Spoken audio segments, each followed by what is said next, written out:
বিসমিল্লাহির রহমানির রহিম। আসসালামু আলাইকুম।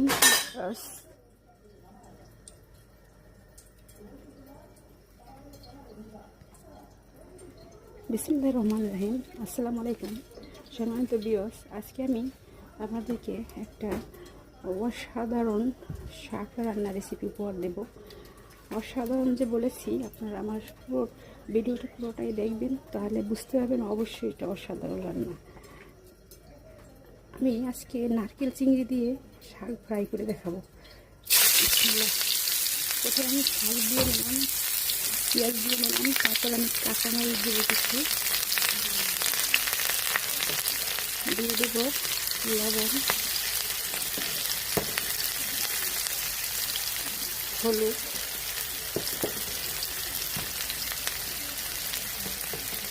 অল্প পরিমাণে মরিচের গুঁড়ো। এখানে আমি বেটে রেখেছি চিংড়ি মাছ ও নারিকেল। এটা একবারে অবশ্য বেটে না, ব্লান করে রেখেছি। এটা আমি দিয়ে দেবো, এবার ভালো করে কষিয়ে নেব। ভালো করে আমি চিংড়ি, নারকেল এবং সব ধরনের মশলাগুলোকে আমি কষিয়ে নেব। এটাকে ভালো করে যত কষাবো অত এটা থেকে সুঘ্রাণ বেরিয়ে আসবে। নারকেল আর চিংড়ি ঘ্রাণটা কিন্তু আসলে অসাধারণ ঘ্রাণ। আপনারা ট্রাই করবেন, তারপর বুঝতে পারবেন যে আসলে বিষয়টা কি আমি বলেছি। এখানে আমি একটু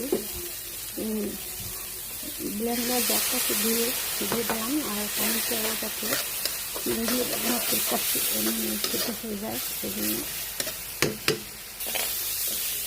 দেখুন, নারকেল এবং চিংড়িগুলো বাচ্চা একটা সোনালি কালার ধারণ করছে।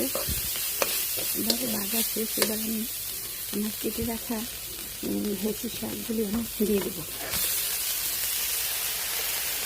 এটা হচ্ছে গ্রামের বাসা, এটাকে হেঁচি শাক বলে। এটা আমার বাড়ির আঙিনায় হয়েছিল পরিষ্কার জায়গায়। সেখান থেকে আমি ফিরে এনে কেটে ভালো করে ধুয়ে পরিষ্কার করে নিয়েছি। এই শাকগুলো কম বেশি অনেকেই খান, আবার অনেকেই খান না। যারা খান না ট্রাই করবেন। আসলে আল্লাহ রাব্বুল আলামিন এই পৃথিবীতে যা কিছু আমার